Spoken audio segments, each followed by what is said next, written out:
Welcome to Ren Walker. Put your fucking hands up!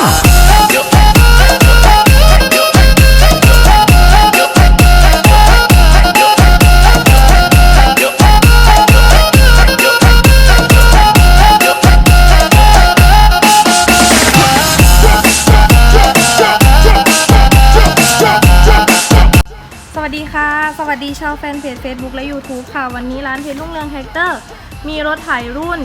B2140SD นะคะรุ่นนี้เป็นรุ่นเล็กของทางร้านนะคะ21แรงม้าเครื่องยนต์3สูบมาพร้อมกับอุปกรณ์2ชิ้นค่ะไซมีดดันดินหน้าและโรตารี่ต่อมือนะคะยาง4เส้นสภาพดีค่ะกระทะล้อสีเดิมนะคะรถคันนี้มาสภาพเดิมๆเลยค่ะรถจดทะเบียนปี 2561 นะคะชั่วโมงการทำงานอยู่ที่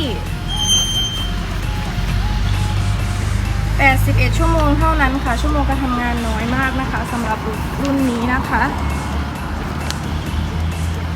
ดาวเริ่มต้นนะคะอยู่ที่ 50,000 บาทนะคะราคาเงินสด 240,000 บาทเท่านั้นค่ะมาดูด้านหลังนะคะจุดมาร์กยังอยู่ครบทุกจุดนะคะไม่มีรอยแกะนะคะทางร้านเรานะคะรับประกันเครื่อง1 ปีเต็มนะคะระบบช่วงล่างซีนไฟรับประกัน6 เดือนนะคะก่อนส่งนะคะเปลี่ยนถ่ายของเหลวรอบคันค่ะเดี๋ยวจะให้ช่างลองสตาร์ทดูนะคะ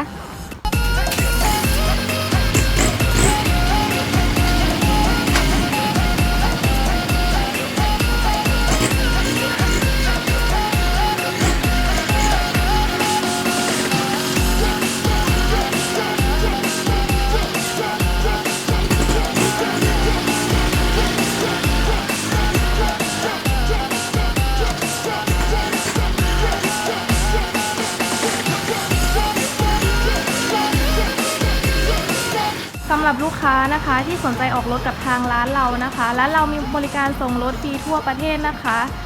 ร้านตั้งอยู่ที่3 แยกไดโนเสาร์นะคะอำเภอท่าคันโทจังหวัดกาฬสินธุ์ค่ะเบอร์โทรศัพท์ 0952503888 ค่ะยังไงก็ฝากร้านเพชรรุ่งเรืองแท็กเตอร์ไว้ด้วยนะคะสำหรับวันนี้สวัสดีค่ะ